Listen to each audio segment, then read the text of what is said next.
guys, what's going on? This is the Eric Barber here, and I am joined with an absolute Detroit hip-hop legend here. I'm joined with Miz Korona. How are we doing today? I'm lovely. What up, though? Hey, and we are out at Dilla World.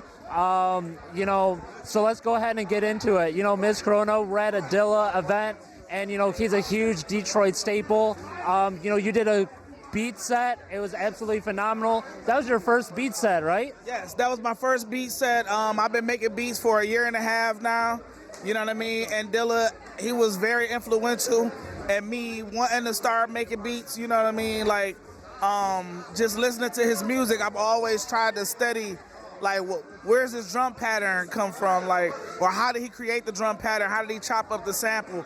And not just with J Dilla, but with a lot of producers, R&B producers, I've always been drawn to the melodies and how they put together, the sound. So I would be in the club, like, while the average person is dancing to the sound, I'm in the corner, like, doing the air drums and air guitar. And, I never knew back then that was leading me into, developing my own style as a producer right now. Awesome.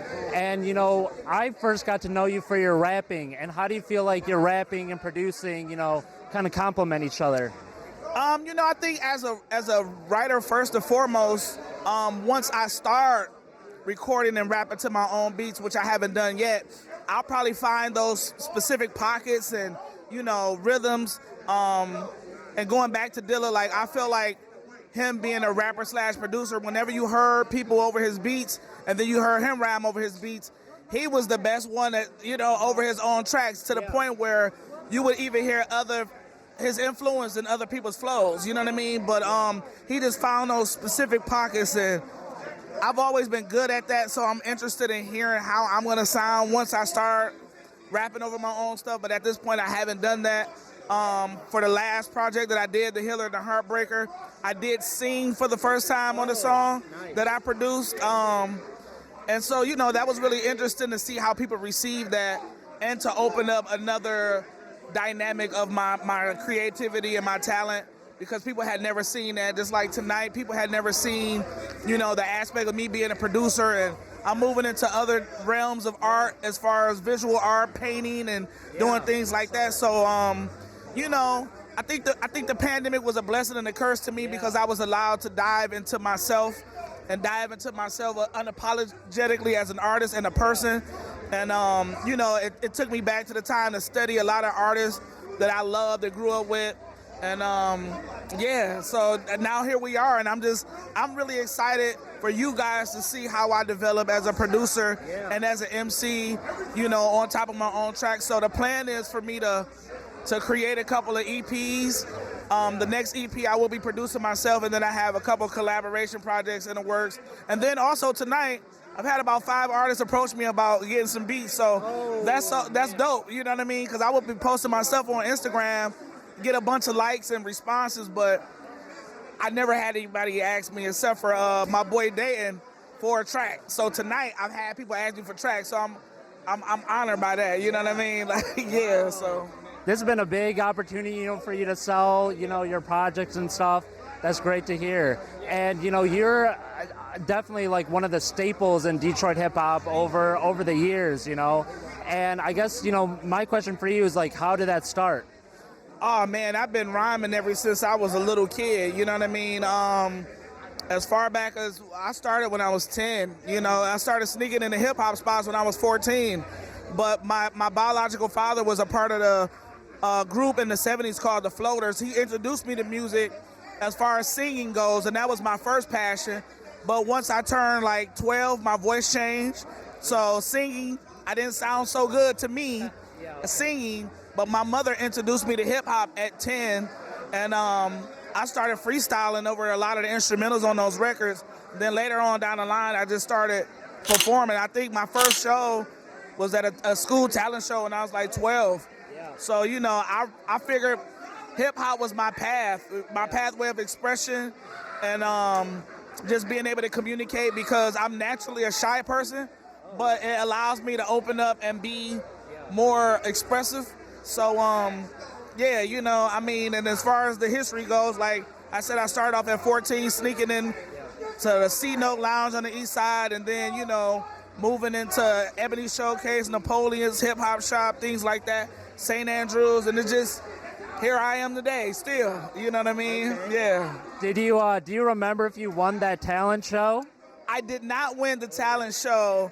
I didn't win the prize for the talent show, but I am the winner because I'm still continuously doing it, and the person that I lost to in elementary school is not doing anything entertainment wise. So, you know, ultimately I won the prize. So you know what I mean. Yeah, but it's a long game. Yeah, but I feel like that was a learning process for me because a lot of things when I was younger, like I said, like knowing how to sing, it came pretty easy because I was born into a musical family, but that loss made me want to push harder and develop my own style because I did perform somebody else's song. So I was like, oh, when I come back, I'm going to have my own stuff, you know what I'm saying? And I ain't going to lose this time, but it moved from school talent shows to real talent shows, real open mic events, and, you know, I haven't really lost much since. Yeah, I feel like one thing that I feel like not a lot of people know about you, at least, you know, that I've talked with other people about, is that you're actually in the movie 8 Mile, right? And I mean, one big thing, I mean, I got a couple about questions about that, but like, I mean, how did they like approach and find you for that role? So actually, there was a spot called the Lush Lounge that was really popular open mic event that happened. It was a weekly open mic event that happened in Hamtramck, and so they would see me perform there. I performed at St. Andrews. I performed at a lot of the open mic venues around the time when they were scouting for talent. And the casting director, Eric Jackson, reached out to me. He gave me a card. I didn't even think he was serious. I didn't know it was for real. And then I finally, like, I missed 3 auditions, but I finally made the one audition and I got the part, you know what I mean? That's awesome. So yeah. I actually thought I was scaring the casting director because when I was rapping, the whole time she had the camera, she's like bagging up, and it was like an older white lady. And so I thought I was like making her nervous and shit. I was like, damn. And as I'm performing, I'm thinking, hold on, I'm doing an interview, Auntie. I'm sorry. So, you know, at the time, I'm sorry, y'all.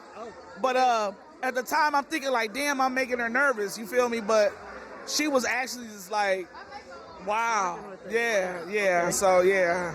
That's sweet. And, you know, my follow-up, I mean, it's a relatively short role, but I feel like it's pretty memorable. Was there anything that was, like, cut that we didn't see? Or No, actually, they extended my part because I was only supposed to rap the first part, where there's, you know, sick or tired of the shit at the lunch truck, boom, boom, boom. Then Exhibit was supposed to come in, say his verse. M was supposed to come in and say his verse. Then it was supposed to cut to him walking away with Brittany Murphy, but he actually suggested that they extend the part and I actually get a chance to have a rebuttal against Exhibit's character.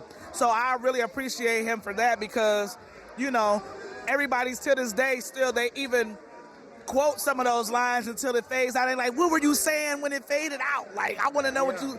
So yeah, that was dope. You know, he gave me a hell of a lob, you know. Awesome. And, you know, speaking on some of your more recent projects, you know, you recently mentioned, you know, the coronavirus and stuff. You're Miz Korona. You got a, you know, a little bit of a Corona-themed album. You know, was that like, where did that really come from for you? And, like, what made you decide to make a whole album about it? So, in all honesty, I was, like, in transitional stage from, like, trying to figure out if I still wanted to do music. And I was like doing photography and videography and things more behind the scene. And everybody kept telling me leading up to that, like, it's time for you to do some music. But I didn't know what to talk about. I was like, yo, I don't think people are really interested in hearing what I got to say. I'm older now and, you know, I'm still independent. I never broke into the industry. I was just feeling like never had a distribution deal. I've been independent my whole career. And then when I started seeing the news clips about the pandemic and this virus, well, it was before they even said it was a pandemic. They were just talking about the virus and they called it the coronavirus. And I was like, wow, that's interesting.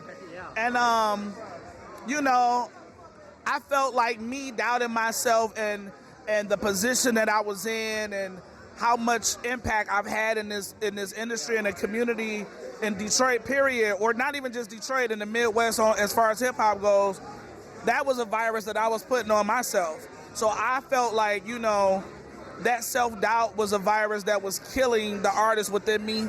And I had to fight that and become my own, I guess, antidote, so to speak, and to come out of that retirement phase. And in all honesty, I never expected to create a whole project. I just thought maybe I'll do a song, you know what I mean? But I came out of a 2.5 year time frame of not doing music, and I wrote that project in 7 days and recorded it. And it was like, the whole process was like 13 days, recording, That's all of that. It just happened so fast. Yeah. Like, I didn't even expect it, and people were just like, oh man, they thought I was trolling. Oh, you're gonna make a project called You're trying. I'm like, man, my name been Miz Korona. So I felt like I had to also save myself too. And the legacy that I was building before the virus came about, I couldn't let the virus take me out like it took out a bunch of my loved ones, you know what I mean? Because I did lose a lot of people from that virus. I had it twice, my mom had it twice, and it was a scary feeling. And I looked at it like, if this is the end of the world, what is my legacy gonna be? What am I gonna leave behind? So that was me creating my own time capsule. Wow. Yeah. Yeah. Thank you. Yeah.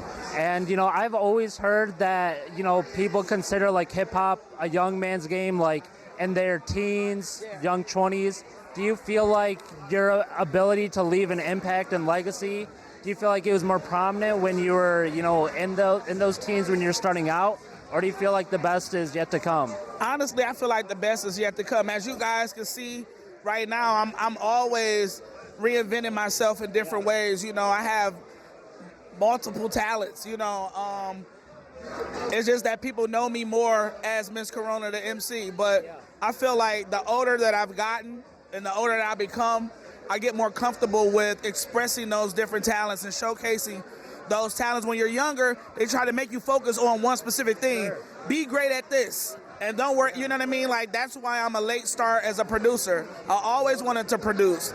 But people used to tell me in the studio, just focus on being a dope rapper, focus on writing, get great at that. So I never had the opportunity, and plus equipment was way too expensive. Sure. So now it's more affordable, and now I have experiences that I didn't have as a young kid, life experiences that I could talk about, like from my last project, The Healer and the Heartbreaker, you know what I mean, which a lot of people related to, because heartbreak is something that happens to pretty much everybody, young or old. So I've tapped into a lot of people from different age ranges, different cultures from just that project alone. So if I would have given up in my 20s because they said it was a young person's game, I wouldn't be sitting here with you guys today, Yeah. For sure. Awesome. And, earlier you kind of teased some upcoming projects. I was wondering if you could, if you want to, kind of give some insights into any projects that you got coming up, anything that we can look forward to? I honestly don't have any titles to anything, so I can't give you any titles, but a project, an EP with Finale and I are we're talking about that. We're working on that. I got some collaborations with some legendary artists from the city that's about to happen on this new EP. And my plan is to just I planned initially to do 3 EPs this year, but we're already in February. I haven't written anything. It's early. I haven't written anything, but I'm gonna drop a beat tape. I'm gonna do the project with Finale at some point. It probably will drop late in the year or next year, because we don't want to rush it. But and then I'm gonna do another solo project. But I don't want to rush anything. I'm just having fun making beats, and I'm excited that people want to rock over my shit, Let's go, yeah, for sure. And, we're coming to the finale of the interview. Miz, it's been an absolute pleasure. If you got any kind of final positive notes to leave the viewer on, now's the time. I do.